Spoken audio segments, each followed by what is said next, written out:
start off with the matches on TV. Lead this weekend. We have the Waterford Hurling County Final. We mentioned this last Monday. It's Rowan Moore are taking on Ballygunner. Ballygunner are going for 7 in a row.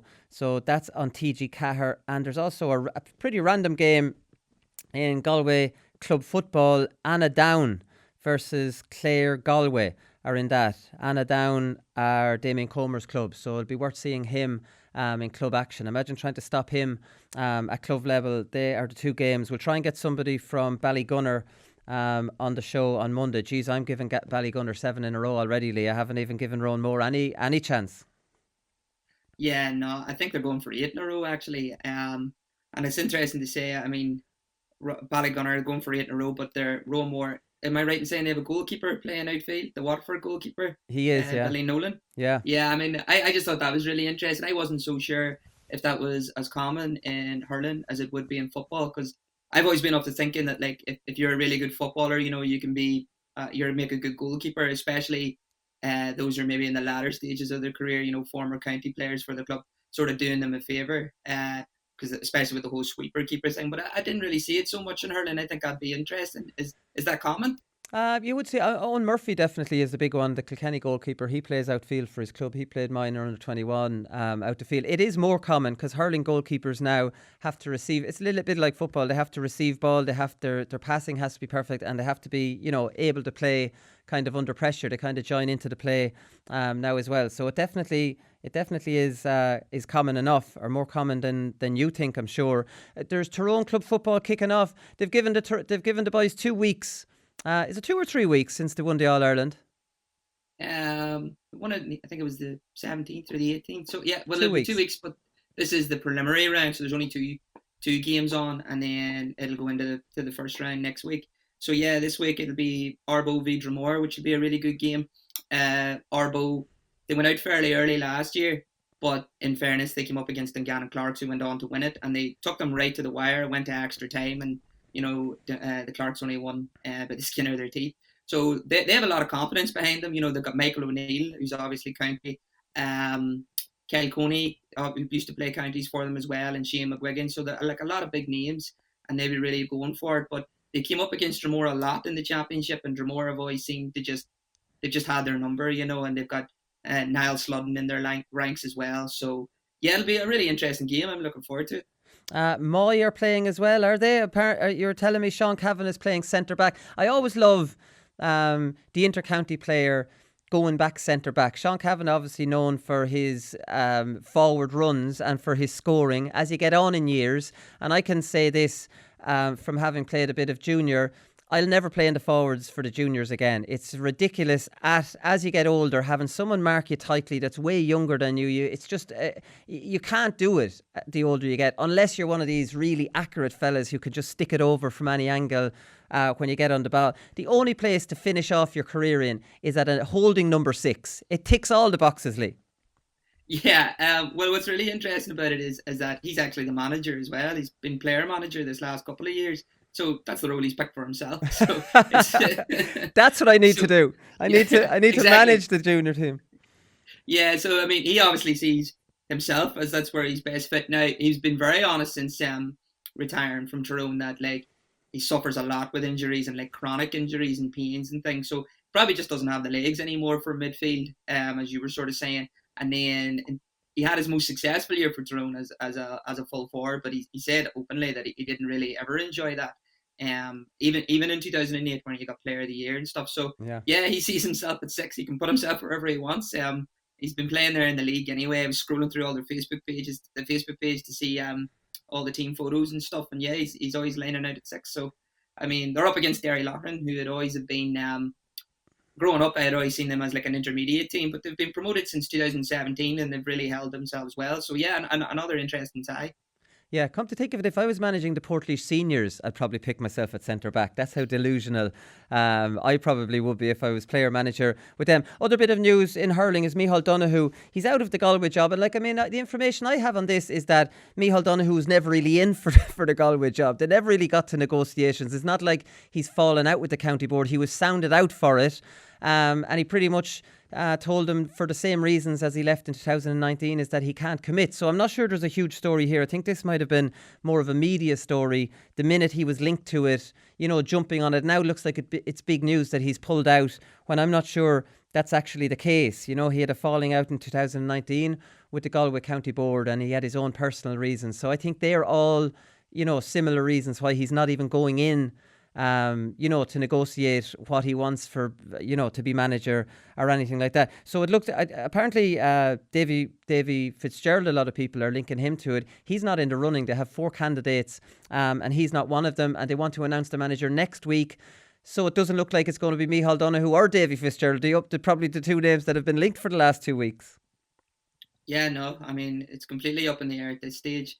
A little disappointed to see that Davy Fitz wasn't even in the 4. I just wanted that element of hope, and like I said, that's purely from a neutral. And I know a lot of Galway people aren't exactly wouldn't be thrilled with that news. But I suppose a lot hasn't changed since 2018 in terms of Donoghue. So I mean, if you couldn't commit then, what could really have changed?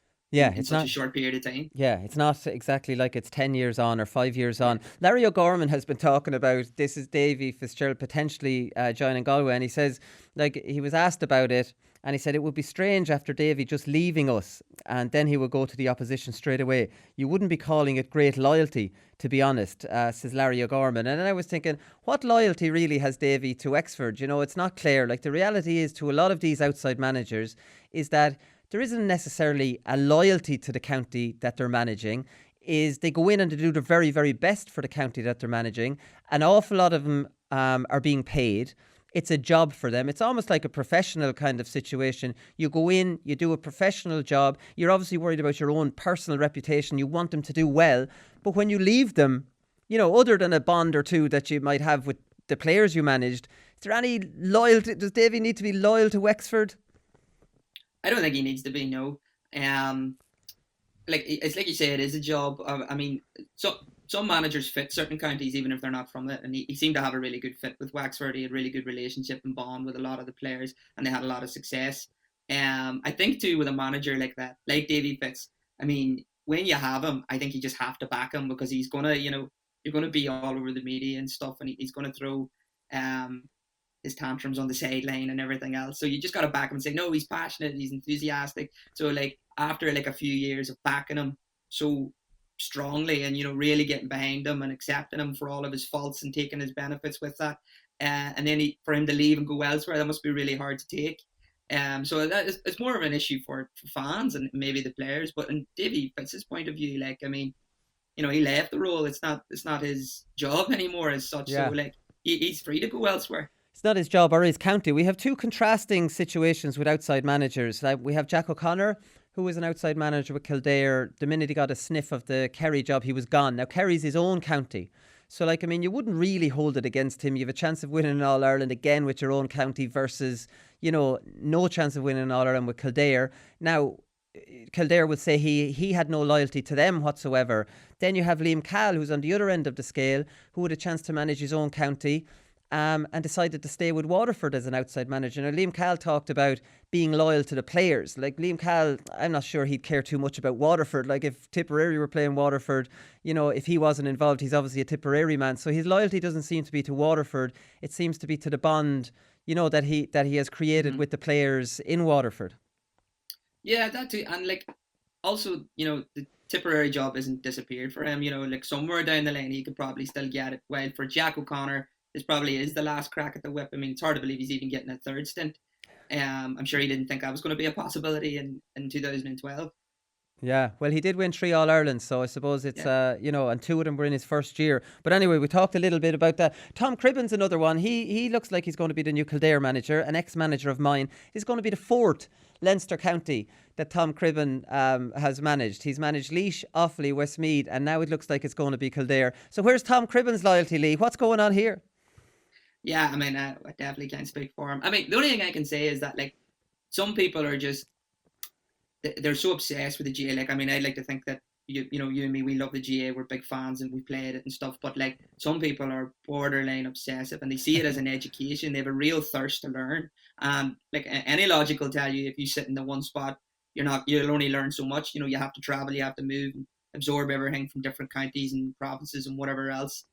So maybe he's just like a GA. He's loyal to the GAA. That's maybe one way of putting it, and he wants to learn as much as he can. And or the other way is, he's got a wandering eye. Like, he likes to get around. Yeah. Well, look, he just likes managing at intercounty level. He gets his kick out of it. I'm not criticising Tom Cribben. I really liked Tom Cribben when he was managing Laois, even though I dropped off one of his panels. But that was said more about me than it probably did about him. It's 15 years since Kildare had a manager that lived in the county. So like Tom Cribben is a Kildare man. I'm pretty sure sometimes I get it confused with Offaly.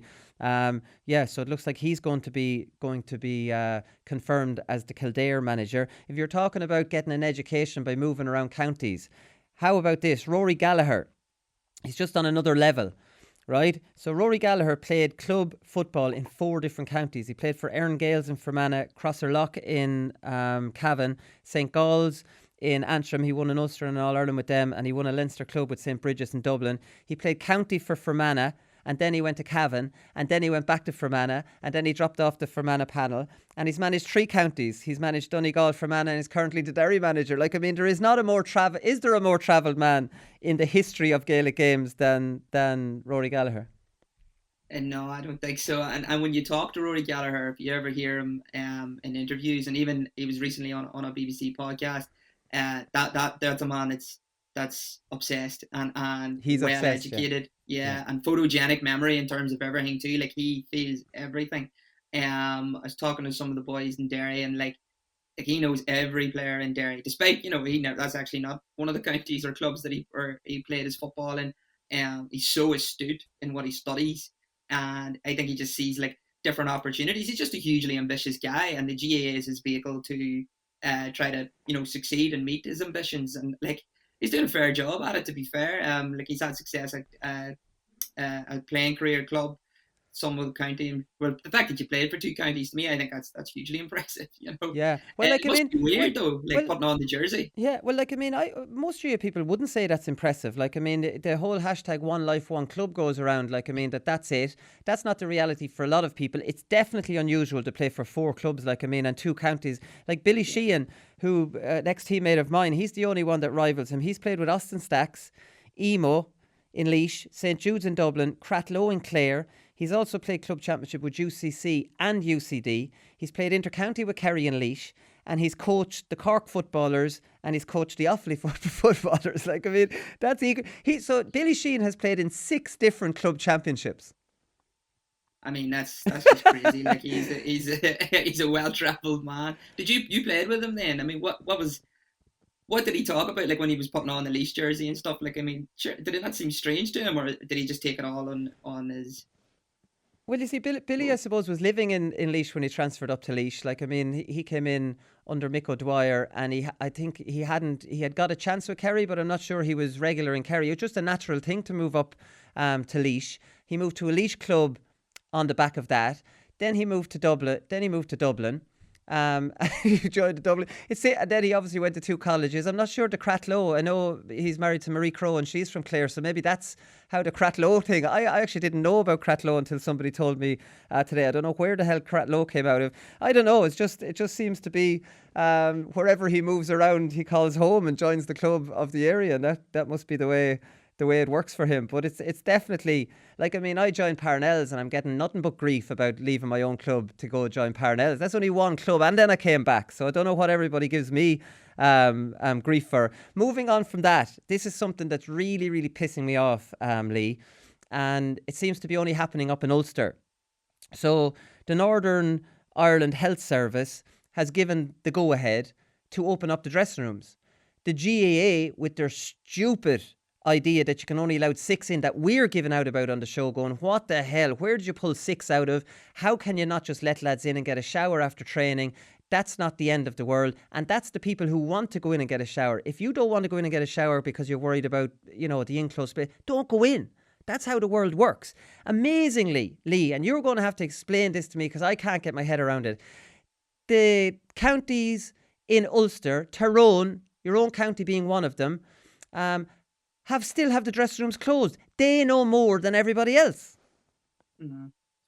Yeah. Okay, this is a tough one, but I'll do my best, because I've done a lot of thinking about this and reasoning behind it. And the only defence I can really give them is that, unfortunately, up here in the north, everything's got political complications with it.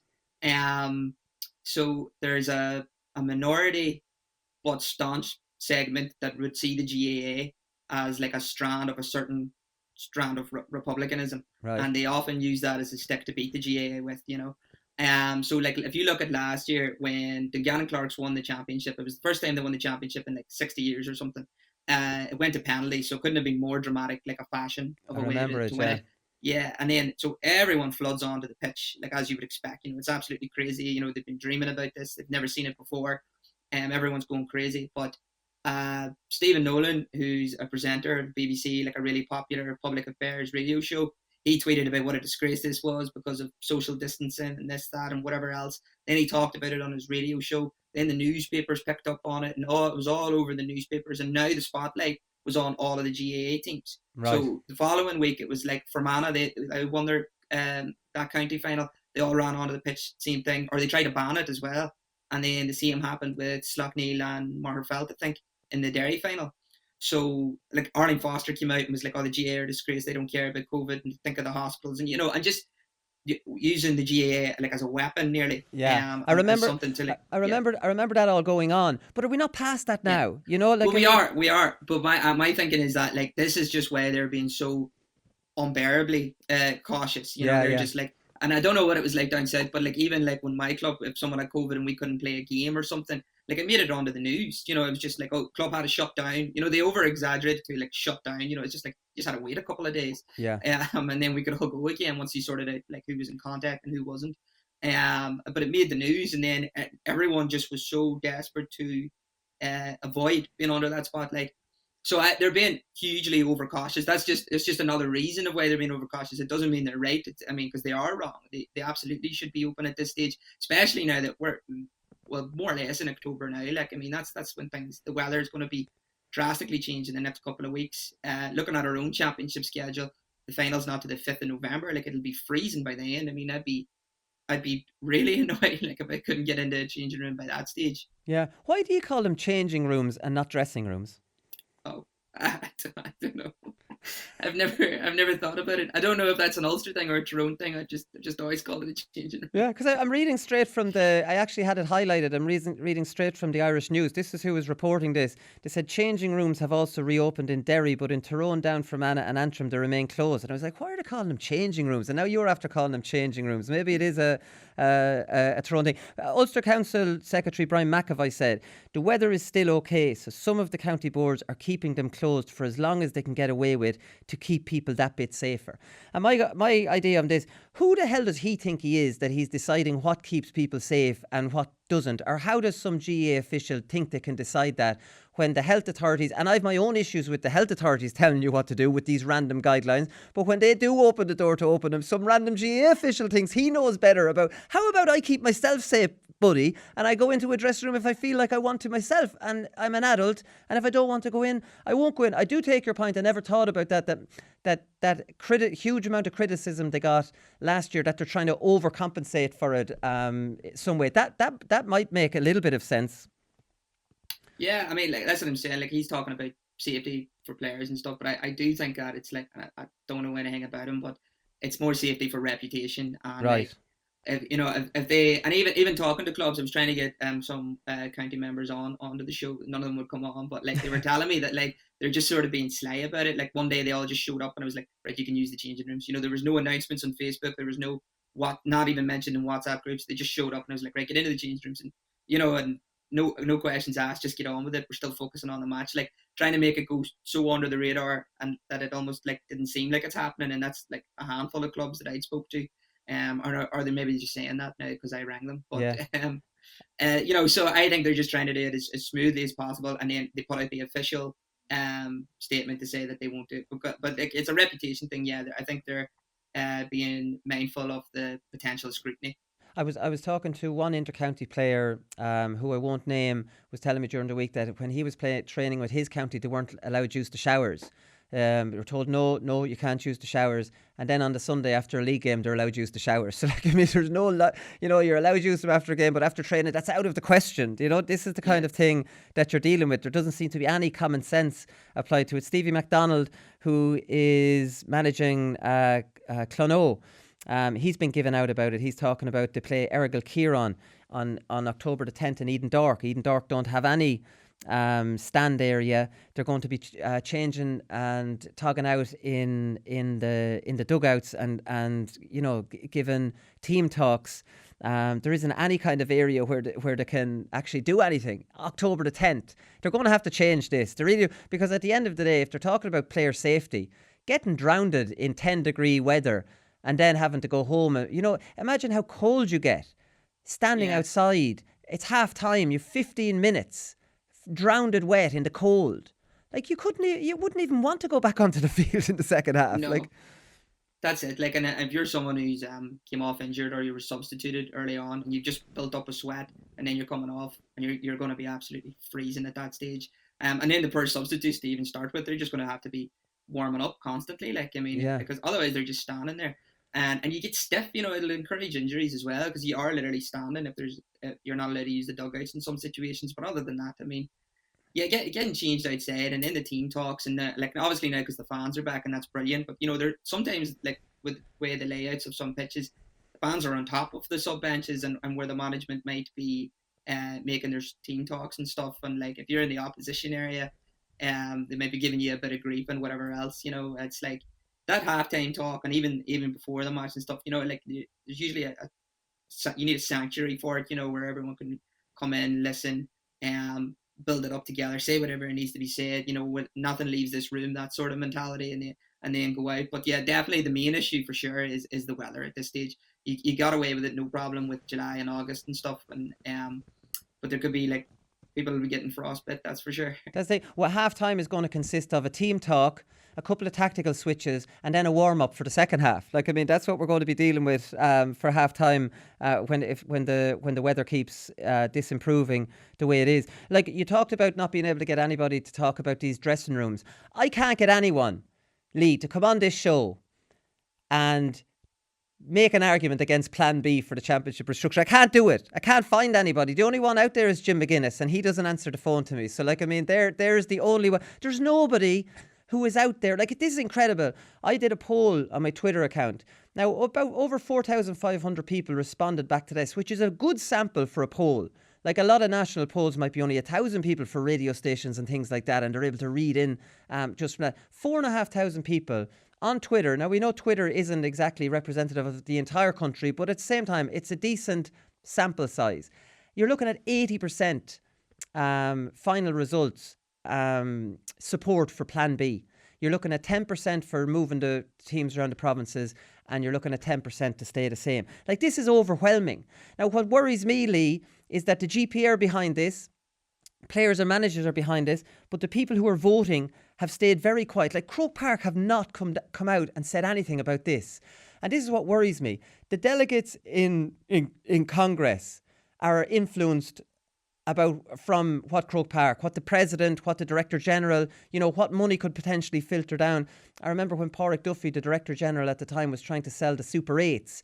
He did a national tour of county boards, selling the Super 8s to them and telling them what money would drip back down to them through, the increased revenue. I see none of that now, Lee. I see nothing but silence, and I'm very concerned that there's overwhelming public support from supporters who would have been on that Twitter poll, inter-county player support, GPA support, but the support from the people that you really, really need to influence the delegates seems to be completely absent.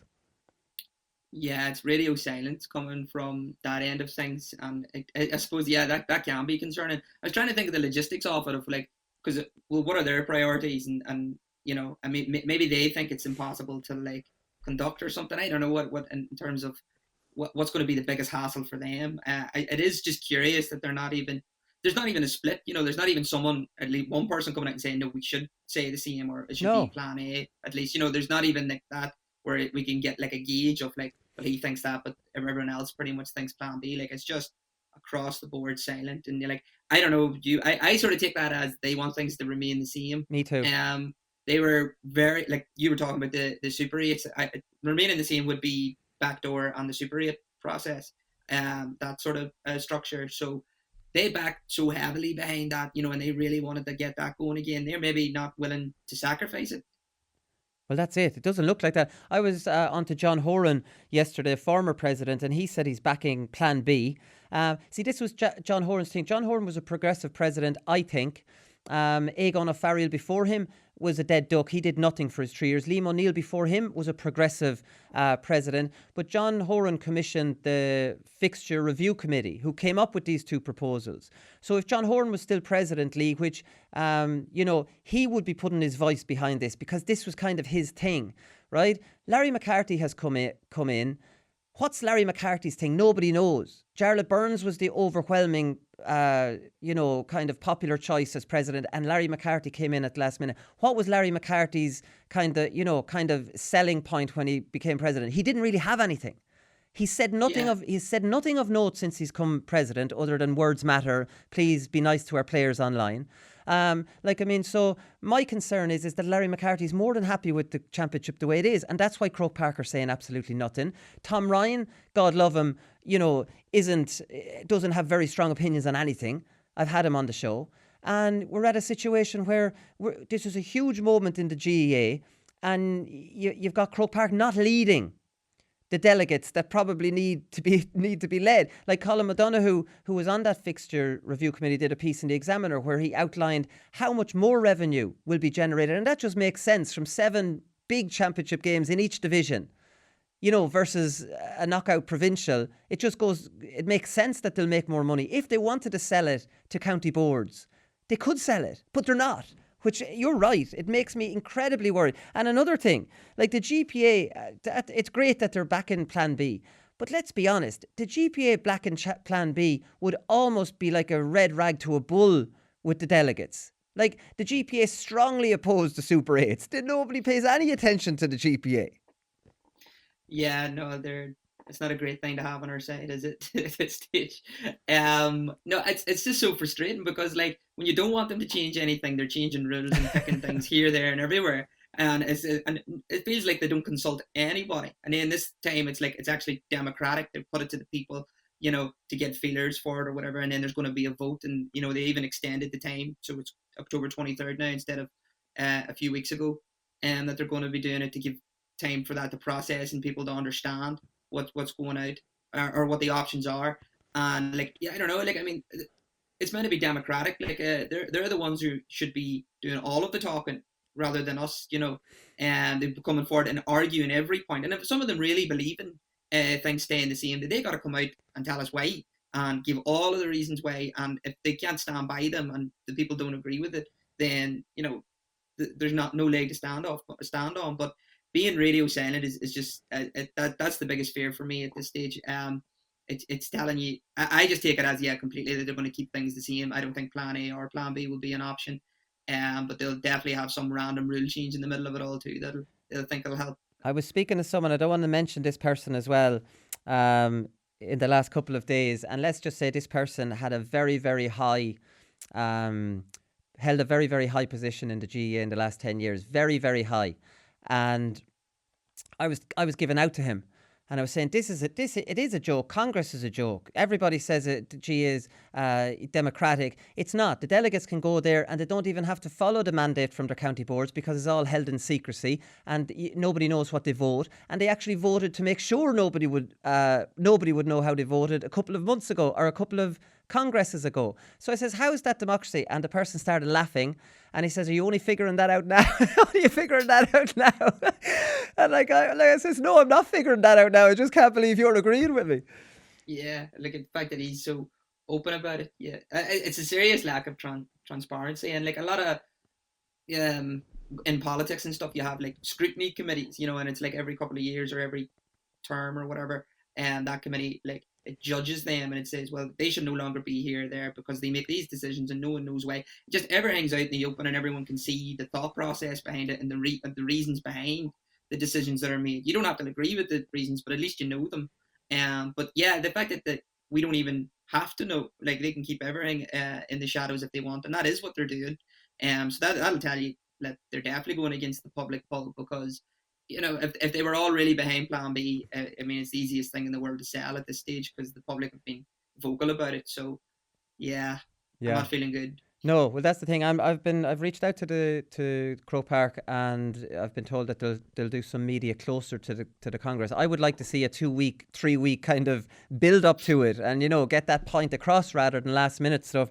So I'm hoping to get maybe Tom Ryan or Larry McCarthy on the show close enough to that Congress to see what to say. I actually think, Lee, just before we go off this point, because Enda McGinley is coming up in part 2 to chat a bit about this, I think Plan A should be taken off the table. I see no support for this whatsoever. Nobody's agreeing that the counties. Nobody's agreeing that counties should leave provinces, and they're not even it's not like Donegal are going to boost up Connacht. It's Fermanagh, it's the weaker counties being moved around, and it's not going to do anything to stop the hammerings. And what I think is, when delegates look at that and go, that's silly, it might have the effect of thinking the two of them are silly, and it'll dilute votes as well. Wouldn't it be much better, when you see so much support for Plan B, to just go, here's your option in Congress. Plan B, sell it at Congress. I'm more than open to go in and sell it to anybody if that was ever needed. Not that I would ever be asked. Or stay the same. Do you get me? 3 options. Yeah. It kind of confuses things. I always look at the language in terms that they present things as well. The fact that it's even called Plan B, it sounds like, that's a backup. It's not the main priority. So even just that, and then Plan A is so ludicrous that, anyone who takes the time to read it, they might not bother looking at Plan B. So yeah. I totally get your point in that behalf. The moving counties thing, it's nonsensical. Because geographically it's not correct. So it's just all a big lie, and it's all just made up, and I don't really understand it. And then, like you say, they're moving the likes of Fermanagh and the smaller counties into other provinces just so they'll get hammered by a different province, and maybe the fans will have to travel a little bit further to watch it in certain circumstances. So none of that makes sense at all. And I haven't heard anyone backing it. I don't know where it even really stemmed from, because I don't understand, given the problems that the GAA has in terms of the structure and the things we're trying to fix.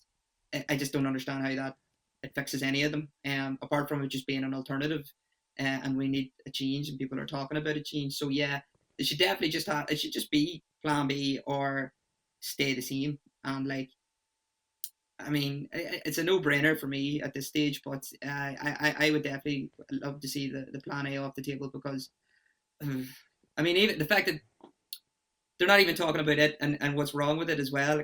I just want to hear. I'd love to actually hear someone back it, and even a minority, obviously, but just to hear what they're saying, so that the rest of us can understand it, take it apart, and then we can clarify things. Because no one knows, and it's just, there's so much secrecy shrouded around it all, and yeah, we're just left in the dark. Yeah, and I'd love somebody to come on and say that they hate Plan B, so I can ask them on the show and have a good argument with them. But I can't find anyone who can't find anyone. It seems to have universal approval, and ticks all the boxes. Anyways, we'll leave that off there. Some brilliant news for Jack O'Connor. We've mentioned Jack O'Connor already. Is that Stefan Ockenbor? I hope I've pronounced that properly. He's come home. He's left the Geelong Cats. He's with them for 3 years. He had some terrible luck out there with injuries. This is a serious player. Have you ever seen clips of this lad? I saw clips of him, the Geelong Twitter account tweeted out when he joined them. A lot of them are clips of him playing with his club. Plays midfield with his club, can play anywhere in the backs, can play full back, centre back, play wing back. Kerry are crying out for a centre back. They also could badly do with a full back, because I don't think Jason Foley is that comfortable, under a high ball, if a team did want to launch one in. And I'd say Jack O'Connor can't believe his luck. I'm wondering, had he any input in it? He would have had Stefan at underage level. This fella, Zach Toohey recently described him on the 42. Stefan is a total specimen. I've never seen an athlete like him. It's ridiculous. He's made out of granite. I'd say Jack O'Connor can't believe his luck. I don't know. I'd be far more inclined to believe that Jack O'Connor made a phone call or two. Do you think so? You already met. Yeah, I think so, because he worked with him already, and it was one of the first things that Rory Gallagher did was when he got the Derry job. Was he rang Conor Glass and he rang Anton Tuchel, and Callum Brown as well, and he had success with 2 of them. So I think they just look at everything ahead of them. And Jack O'Connor, I think he's a mastermind. Everything he's done since 2012 has been geared towards getting the Kerry job again. working with the minors, working with the under-20s. So now that this crop has came through, he can say that he has a relationship with these young players. You can't say that he's not modern because he had success with them. Then he went to the senior job again just to prove that he can be successful there. Did as well as you could do with Kildare, getting them to the Leinster final and getting them promoted. And now, like you say, he's already has a relationship with this fella. I mean, like, just by looking at him, I don't want to make random comparisons because I haven't seen him like in a full, 60-minute game or anything. But like with the athleticism and talking from the back, like a sort of like an Oshie Mullen kind of vibe, just really, really powerful and fast and athletic. And I mean, it's just from a Tyrone perspective now, it's scary to think, what he'll bring to the table. But like, yeah, Jack O'Connor, I think he's been mastermind in everything. Yeah, no, that maybe he did make the call. I'm sure he made a call to Mark O'Connor as well, but there's no getting him home. He'd be perfect for midfield, maybe an area they're looking for as well. It's definitely one to keep out for. But Jesus, I know you can't judge off clips, but this lad looks like a serious player. Brilliant in the air as well. Really comfortable under a high ball, like I said, midfield for his club. So watch out for him. It's great to have him back playing Gaelic football. Another one that slipped under my radar until about an hour ago is Andy Moran. Looks like it's a done deal for him to manage Leitrim. That came a little bit out of left field. There was talk about him managing Longford. He's joint manager of his club.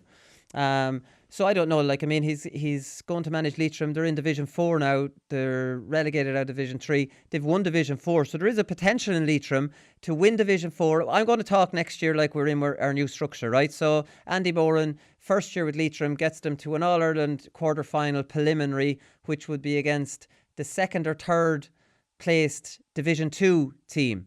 So, like, I mean, Andy Moran could have a sensational first year with Leitrim. Yeah, I mean, he could. Like, I think, obviously, you have no way of really knowing until he does it. But like, I have a feeling he would be a really good manager just based on the kind of player he is. Because the longevity he had, so much of it was based around like his cuteness, his tactical awareness, like his runs off the ball and everything. Like, he just seems so astute and so intelligent, and you always hear that about the backs that mark him. He just finds ways, or his runs are so like, he's just so hard to mark. I mean, you always imagine him then coming in as like a forward coach or something, but like he seems to be really ambitious, and he talked a lot in his podcast too about like wanting to be on wanting to coach and be a manager and stuff. So that this opportunities came up, and with the new structure, like I think that with the structure as well, not to bring it up, but like new managers coming in, they must be going in with like a sense of excitement, because like it's like brand new for everybody, so they're on sort of a level playing field. Then they're not super inexperienced because no one else has experienced it as well. So you could see it as the best opportunity to come in just as a new manager with a different county, to give your first rattle at county level management, and if it doesn't go wrong, you could blame it. Yeah, well, no major intercounty experience, no real joint manager, like I said, at club. One thing that really annoys me about Andy Moran, do you know what it is? He keeps asking himself questions. So, like, I mean, we'll talk, say you're asking Andy Moran about management. He said, would Andy Moran like to manage Leitrim? Of course he would. Does Andy Moran think it's time? Probably not now. Would Andy Moran like to do it in the future? Of course he would. You ever notice him doing that? I've never. I bet it's all I'll be able to hear now. Whenever you should start doing that, Willie. Does Willie like Plan A? Of course he doesn't.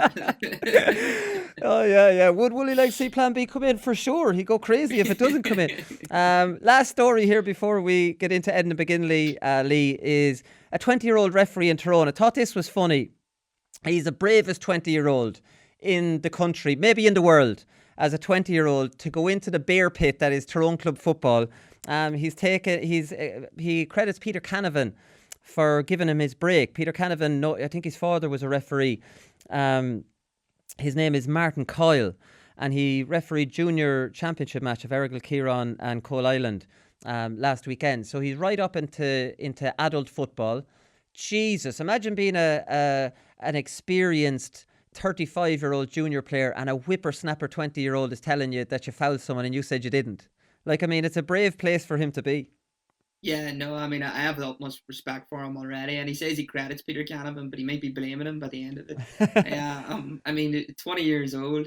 I'd love to know, like, what his own playing career is like. I mean, what sort of, like, how do you get interested in that? How did that evolve? Rather than going in as a coach or going in, obviously playing, because he's young enough to play. But he must just be really just must love the GAA, and it's his way. And he is obviously officiating on the lanes and stuff from early on, and he got a taste for it. But I tell you one thing: if he starts this early, like I mean, by the time he's 35, he'd have a wealth of experience and still be really young and healthy and fit. He could. I mean, the world's his oyster, I suppose, in terms of refereeing. And like, I'm never going to get out in an All Ireland day, but he might. Yeah, he might. I'd love to referee. I've always said this. I'd like to referee. What I don't want to do is I don't want to start at the junior B level. I'd like to be fast tracked and do a good intense 6 months course. And at the end of that, if a referee says, look, you're good enough to go in and start refereeing at least at senior club level for a year and then inter-county. I hate this serving your time at these crappy games and going to an under-12 match out in feckin' wherever and all that. I want a little bit more glamour to my refereeing than that. But it does interest me. I wouldn't mind refereeing. There's not that many ex-players that referee. David Sweeney, who I played with Laois, he's reffing in club football in Dublin. Now, anyone that remembers David Sweeney playing for Laois, David Sweeney would leave you in a heap if he got a chance with a box. So, whether his refereeing style is influenced by, letting things go, that's up for debate. Fergal Horgan, who he played for Tipperary, he's the best referee at inter-county hurling at the moment. And it's not a surprise he has inter-county experience. Like, it's the perfect match, really, Lee. If you have that inter-county experience, you've played at the very, very highest level, and you're interested in refereeing. Yeah, I think so, because they'll know every trick in the book from all the levels all the way up. They'll know how they like to be refereed and how they like to be, treated, and they know which way they responded to referees in terms of their manners and things. But if you can compare it to people, there's a lot going on in the world of boxing at the minute, about judges and the referees and all the scandals and things there. And often what's put forward as a solution to that is having former boxers be the judges and former boxers be the referees, especially because a lot of them, they don't have careers after boxing and stuff. But I always thought that would really help solve the problem, because you have actual boxing men in the world of boxing, and this is actual GAA men, who've played the sport and understand it from the bottom up in terms of playing and the rules and everything else, what you can do, what you can't do, what you shouldn't do, and what you can get away with, on the borderlines and stuff. They have it down to the T. So it just makes sense that they're the people that that go for it. And if they were at least promised an opportunity to be fast tracked, then maybe more would be interested, because I'm sure a county player wouldn't want to go all the way down to junior B and to just get abuse from everyone else, and probably tell them about, or fans and former players tell him that he actually wasn't very good, and he's sitting there I played at the top level. Yeah, you'd be getting trash talked by the players. It would be complete mayhem. Maybe Larry McCarthy, there's something for you to do, Larry, to make your mark. Set up a fast track, high intense training course for ex-players who want to become referees, 6 months, and let us at it. Maybe that's something that you might be remembered for. Maybe, listen, maybe I'm being too hard on Larry, and maybe he's going to come in behind my plan B and all will be forgiven. We'll wait and see. We'll leave it there, Lee, and we'll come back and we'll talk a little bit about the championship structures from an Antrim perspective with Enda McGinley.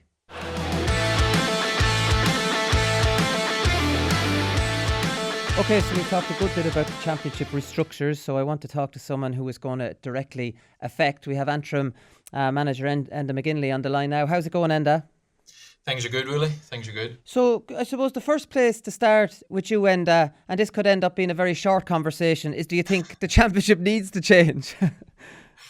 Yeah, I would certainly welcome change, but it's trying to get it right. It's a big move, and I would be hoping that we take the right path.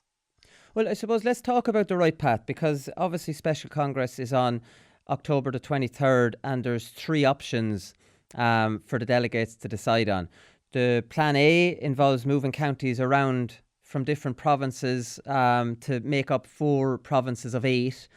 The plan B is a league-based championship where you flip the National League into the summer.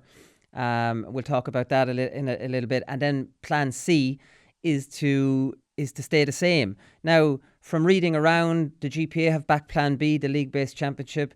I've done a poll on Twitter, and that's getting 80% support. Which is a huge amount. There doesn't seem to be much support for plan A. I'm wondering which one you would kind of come down on. Yeah, I suppose it's probably not surprising, but again, B, I just, there's so much of A just doesn't make sense to me. I would love to hear, because obviously the people that put together these proposals, they thought long and hard. They spoke to many people. You could imagine the amount of meetings and teasing out of this that was done. So I'm sure there's a strong reasoning behind Proposal A, but for me, I really struggle to see the benefits of it if we're looking at the weaknesses of the provincial system and the natural imbalances that are there when we're just using the geographical provinces. To move the weakest team from Ulster into Connacht hardly weakens the Ulster Championship, and it hardly strengthens the Connacht Championship. Equally, moving the two weakest from Leinster into Munster, I just don't see how that in any way improves the quality or the quality of game you're going to be getting in them local provinces just by evening up 8 teams in each. That's not where that's not where the quality imbalance comes from for me. So again, if that's the main driver for Proposal A and to maintain the provincial championships, the reason people are unhappy with the provincial championships, or for those that are arguing change, and it's largely outside of Ulster, is because the provincial championships have lost their meaning. Moving about, shuffling about the weakest teams isn't going to improve that for my money. Yeah, no, I completely agree. I think Plan A should be completely taken off the table. I was saying it on the show here already, that all it does is confuse things. It should be left with a straight option of Plan B, which gets most of the support. You're completely right. The Plan A doesn't improve all the hammerings that we see in the provincials. All it does is even up the teams. That's the only thing it corrects.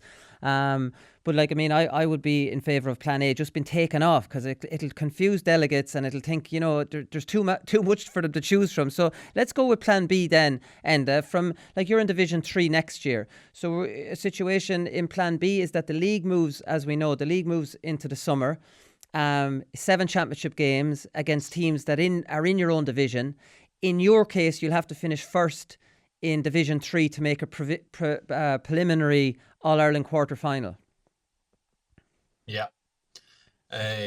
Yeah, absolutely. It potentially, I don't know what way they're working out the promotion. I've seen on one of the suggestions, and I think it's written down in paper. Certainly the explanation whenever I was given it by a representative from Croke Park suggested that by winning the TalTailteann Cup would also gain you promotion in the league from either 4-3 or to 3-2, depending on what group. It'd be interesting to see how that affects the 2 league-based promotion slots. Does that mean that 3 teams get promoted, or is it still only 2? Because that's sort of a interesting thing too. But I think that type of inclusion of that sort of promotion gambit with the TalTailteann Cup is a great way of increasing the value of the TalTailteann Cup. Whereas in the Proposal A, for me, it's just the TalTailteann Cup needs to be just scrapped straight out of Proposal A, because it's the 8 weakest teams that only get there if you have had an absolute car crash of a season by being kicked out of your own province and losing all your games in Connacht, coming from an Antrim point of view, and then you're into a repeat essentially of a Division 4 contest. So how that appeals, or how that's supposed to appeal, or how that's supposed to develop them teams, I just again don't see it in terms of Proposal A. But B, for me, the inclusion of both 3 and 4 teams, Division 3 and 4 teams in the TalTailteann Cup, means it's going to be a bigger competition, a bigger spread of ability level within that, and so a better chance for those teams to pit themselves against each other. So again, the treatment of the TalTailteann Cup in Proposal B looks better for me. And again, that sort of touches on the thing of what is the reasons behind the changes. Like, is it to try to help the weaker teams and to even up the thing, or is it to help the weaker teams, the so-called weaker teams, by decreasing their chance of getting a hiding, but leaving them in an absolutely wasteland of just low quality games among teams purely of their own level without a huge chance of progression? And that's all about the treatment of the TalTailteann Cup. My worry, I suppose, is that Proposal A, the provincial councils obviously will want Proposal A, and I can understand that coming from their point of view. But for the stronger counties, I think they'll pick Proposal A as well, because it gives them a better chance, a safer chance of reaching the latter stages of the senior championship. Whereas Proposal B leaves it a bit more on a knife edge for those sort of 7 or 8 big teams that are out there. I think Proposal A looks a better bet, even though it doesn't do much for the weaker counties. So again, it's going back to what's our motivation here for these changes. Is it to help even up the playing field, and that means bringing up the teams that are currently at a lower level, or is it just to give the big teams better chances, in which case it's going to be Proposal A? So I'm not sure Proposal A is dead in the water, unfortunately. I think for the big hitters that are around, Proposal A still holds certain advantages. Right. Like, I mean, for let's go back to Proposal B for a minute, because, like, for me, Proposal B ticks every box in that provincials remain. We'll get to the Ulster Championship now in a minute. Then you play 7. What I think needs to be fixed is obviously the hammerings. You play 7 championship games, league-based championship games, home and away, against teams at your own level. You have 7 meaningful championship games. And like you were talking about then, the 14 teams that don't finish first in 3 and 4, they go into the TalTailteann Cup. And obviously there's that carrot of getting promoted. That maybe needs to be ironed out. You also have the situation, if you get promoted from Division 3 or 4, you're moving up a division for the following year. So everybody has that chance. Everyone has a chance to play for Sam Maguire. Division 3 team can come and be the third or the second or third place team in Division 2 in a quarter final, in a preliminary quarter final, and now you're into a big huge game. Like, it's nearly ticking every single box for counties. Like, players are crying out for more meaningful championship games that matter, instead of a knockout and a backdoor. This is for me. I don't see any weaknesses in it, Enda. I don't know, like, from your point of view. And you're sort of preaching the converted. Look, for me at the minute, football is in a brilliant place. The game itself, well, I would quibble with a few rules, but the game itself, I think it's in a phenomenal stage at the minute.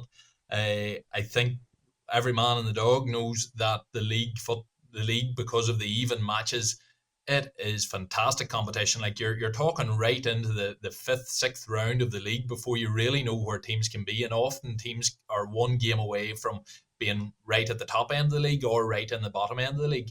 Yeah. You put that into you. So take Division 1, the level of teams that are competing there, and yet only 5 of them are going to be into the final rounds of the championship. The 2 are going to be out, and then that third bottom team is going to be left sort of in a no man's land where they don't get relegated, but they're out of the championship. Like, it's just, so the competitive level of them games, plus they're going to be in summer. They're going to be in great conditions in the summer. People able to travel around. Like, I think you could, the scheduling of them games, you could schedule them out over, maybe even if there was 2 teams, a derby or something, you could put that in a Friday evening, then a Saturday, Sunday, from a TV point of view, from a people traveling around the country, viewing them level of games with real stuff on the line. Honestly, I think it would be absolutely fantastic, and apply that right down through the divisions, as long as the coverage is sort of evened out a wee bit. I think absolutely brilliant. There's a couple of issues for me. It's that could, if it's really marketed right, I think that could raise massive money in terms of for the county boards. Where's that money going to be? I wouldn't be particularly keen that that's just recycled right back into the teams again. I think we need to be looking at putting a cap in terms of particularly the top end teams, how much money is being through at them. So again, the B Championship, from a football point of view, from a fan point of view, from a player point of view, it has brilliant football at the right time of year, even match teams. As I say, there's a wee bit greater risk for the top teams in terms of the number of them that qualify for the quarter-final stage, and I think that might carry a few votes here and there. But certainly from a quality of our game point of view, I'd agree with you absolutely. Proposal B has it from every level, bar the potential loss of the glory of the provincial championships. That's the thing, and I'm going to get to that in a minute. But one thing that is very frustrating from a football point of view is that the hurling championship starts off with Division 1 teams playing each other all the time, the Munster League and the Leinster League. Football takes a back seat almost until All-Ireland quarter-finals, provincial final stage. Now, obviously, there's a couple of good games in Ulster, definitely was this year, but football is a poor relation. Everyone's talking about the hurling, it's fantastic, and then, the Munster Championship is terrible, Leinster, Connacht, you might have one kind of good game in it. Like, even from that point of view, that football is losing its place in the GAA calendar because hurling is run off a league with the top teams playing each other all the time in both provinces. Like even for that reason, we need to see more big games in football early in the championship. Absolutely, and going back to Proposal A, it only probably worsens that situation where you have the likes of Kerry playing some of the lower teams in Munster and then the weakest teams in Leinster in their group, like a complete wasted month of activity that doesn't really do much to appeal. So yes, so if it's appeal of the game, again, I think Proposal B has that benefit, and I think it creates greater opportunities in terms of the lower level teams sort of improving again. But I'd absolutely agree with you. It means that throughout the championship season, which would be National League and Championship, that obviously would be one championship. You're dealing with really, really good quality games at every level of the game, right from first whistle to last. It would be, honestly, I think it would be a massively exciting competition, massively competitive.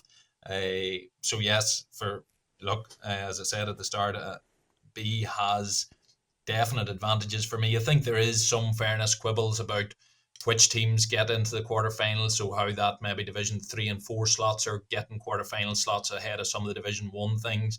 And so I'd agree with others that have said none of them appear to be perfect, but for me, as in terms of a starting point that we can maybe iron out and adapt over the years, I think B has it for me if we're going to change.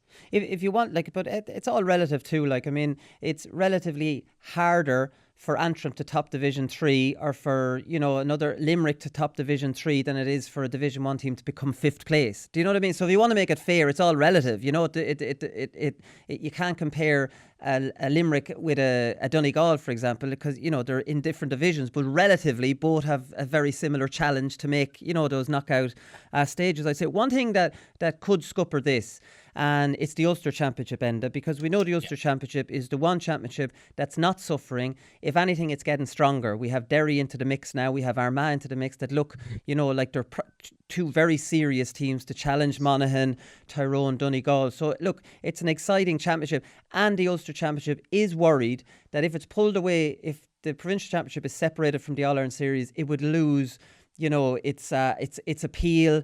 And I saw it described in some places as a pre-season tournament, like such a thing to call a provincial championship anyways. Like, why can't this just be, why would it be called a warm-up competition? There's only 2 cups all year a team can win. They're Province and an All-Ireland. Do you think the top teams would be putting out bogey teams in an Ulster Championship when there's only 2 cups they can potentially win the whole year? Yeah, I don't think so. And I think, look, first, I can fully see where people are coming from, and certainly for myself, there is a real double-edged sword to this. Like, as I say, I've been back in Proposal B for quite a while, but a few years ago, I mind being sitting in Clonus, and obviously at that stage, everybody's talking about the provincial championships need to go and whatnot, but I was sitting in Clonus maybe for an Ulster semi-final match, maybe Cavan Armagh, I think it was, and a summer day, huge crowd in, the atmosphere, the build up to the game, such an even game, which we have so many of them in Ulster. And you're really thinking, like, to really lose this would be a massive, massive loss, because it's hard to see the likes of one of them National League games, essentially, as they would be, getting 30,000, getting 30, 35,000 at it, if you know what I mean. Now, maybe if it was, again, with time and build up, it might get consistently high numbers, but it's hard to get that huge sense of occasion that the likes of the Munster Hurling Championship and the Ulster Football Championship still was able to get. Like next year, obviously there's no Division 4 teams in Ulster. Fermanagh were very recently in Division 2, so you're dealing with a really high quality thing that has loads of history, the history of all them matches, the history of the great performances, the rivalries, everything like that. But it is a huge price to pay. But for me, do you think that would be a price to pay? That we still have the Ulster Championship now. I remember when Tyrone and when you were playing against Armagh and the Naughties, you were looking at 20,000 at a McKenna Cup game, and that was that was a warm up competition. Like, you're crazy up there for going to see matches and rivalries. Do you think if the provincial championship is played in March and it's the first competition we have all year, you wouldn't have had any Gaelic football for maybe 5-6 months since the previous year's All-Ireland, inter-county.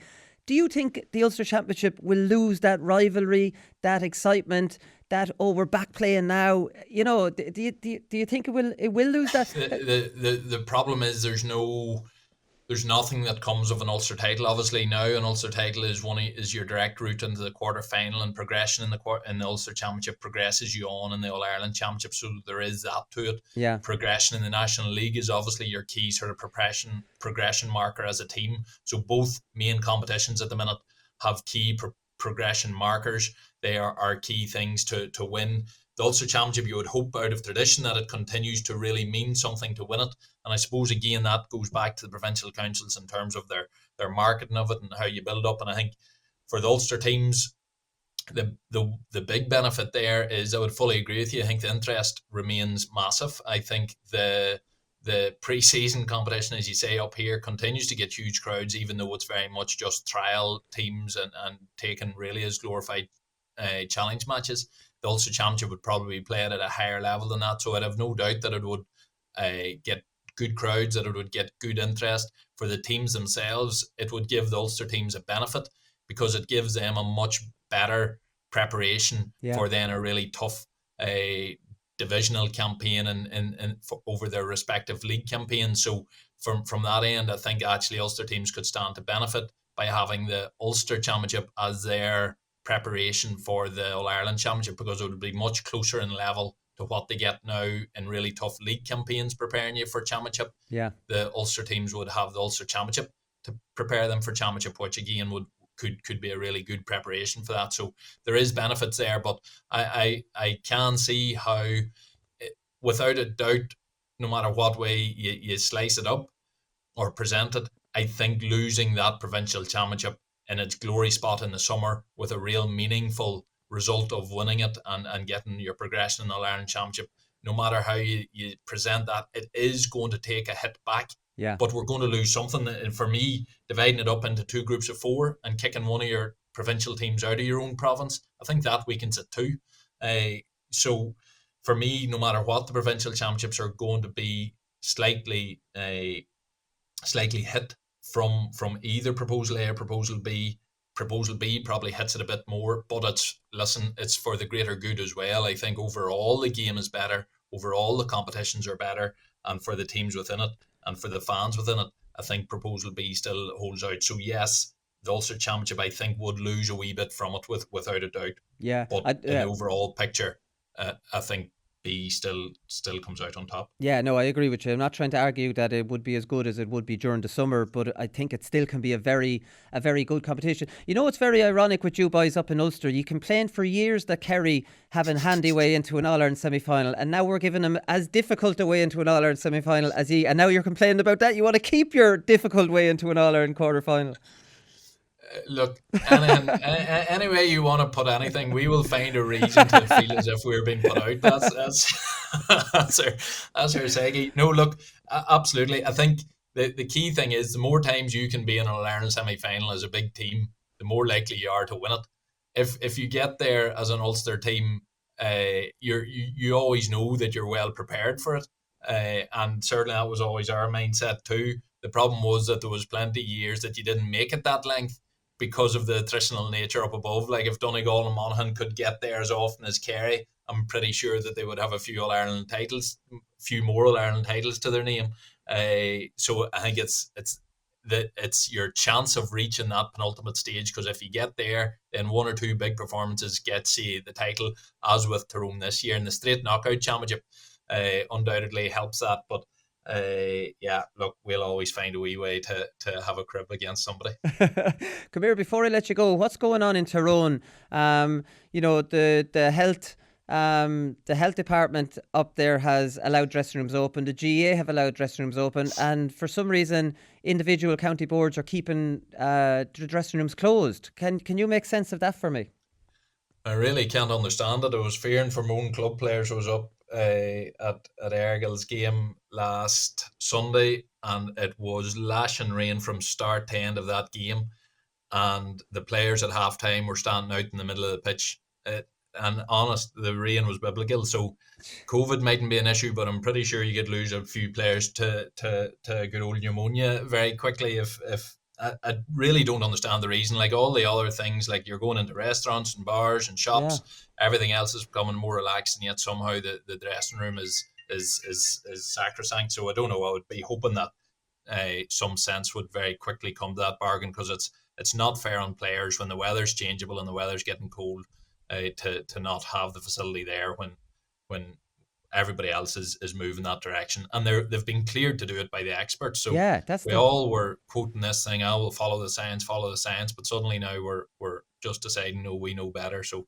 it's a wee bit frustrating. Again, I would fully trust the people in charge that they're doing what they feel is best, but from a player's point of view and from a team's point of view, I think it would be great for them to get back to another step of normality. That's the thing. And like, I suppose, like you're saying, that we're down to 13 degrees now. That's no joke. And you're getting drowned at both training and at games. It's actually a health risk, like you're saying, to not have them open and get a warm shower. Like, I mean, it's dangerous. It's literally dangerous. And you're being allowed by the health authorities. And I don't know, this is only an issue in a few counties in Ulster. I think it's Antrim, County Urmagin, Tyrone, one or two more that are doing this. It's a head scratcher, because like, I mean, I just can't get my head around it. I thought maybe there might be I think they're talking about keeping players safe or something. Like, since when is it a GAA administrator's job to keep their members safe?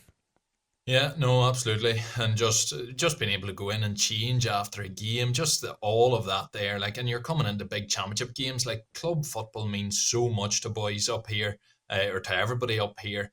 And that ability to go into the dressing room, to change properly, to have a proper team talk in the dressing room, to go in afterwards, to shower, to change, like, all of that, that's a massive part of the game. And to have them have them locked for pretty obscure reasons at the minute, when everybody else is being allowed and all other sports are doing it and there's no major incidents from it. It is frustrating whenever sort of a whim we sort of make these decisions, and then we be really pedantic about sticking to certain decisions whenever the science isn't particularly there. And like, we've all had to do quite a bit of that over the past year and a half, but you'd be hoping that we're moving on, and please God the numbers keep going the right direction. But look, I'm in agreement with you. I can't understand it at the minute, but I'd be hoping it'll be revisited fairly sharpish. We're starting the championship this weekend up here, and I think for teams to treat it as well as we can treat it, I think the dressing room should be open. One final point, obviously, as an inter-county manager, like, from my memory, like, you finish a hard training session, I don't know what it is, but there's a really relaxed bit of crack in the dressing room afterwards, and there's crack in the shower. It's almost like a relief that the hard session's over and you can have a bit of chat. Almost a bit of team bonding suffers from players just scattering in different directions to cars. Oh, absolutely. Like, for any of us, or for all of us that were lucky enough to be part of any teams, be it club or county, that bit of crack before the training and afterwards is probably the biggest bit that kept us going. The training itself could be plenty of times it wasn't too enjoyable or inspiring being there, but certainly getting into the dressing room before and afterwards, and a bit of crack and everything, like, it's a huge part of our game. And yes, we have lost it this last while, we understand that, but even look, a warm shower on a cold night means a heck of a lot too for a lot of boys, and I think it would be nice to take that step again. And thanks very much. I won't keep you any longer. Thanks for taking the call. No problem, Willie. Chat to you again. Great stuff from Enda there. Right, that's it for today. We'll be back on Monday as usual, and we'll review all the club action, and we might talk to someone from I was going to say Ballygunner there again, from the Waterford County Champions. We'll get somebody, whoever that's going to be. See you all on Monday. Good luck.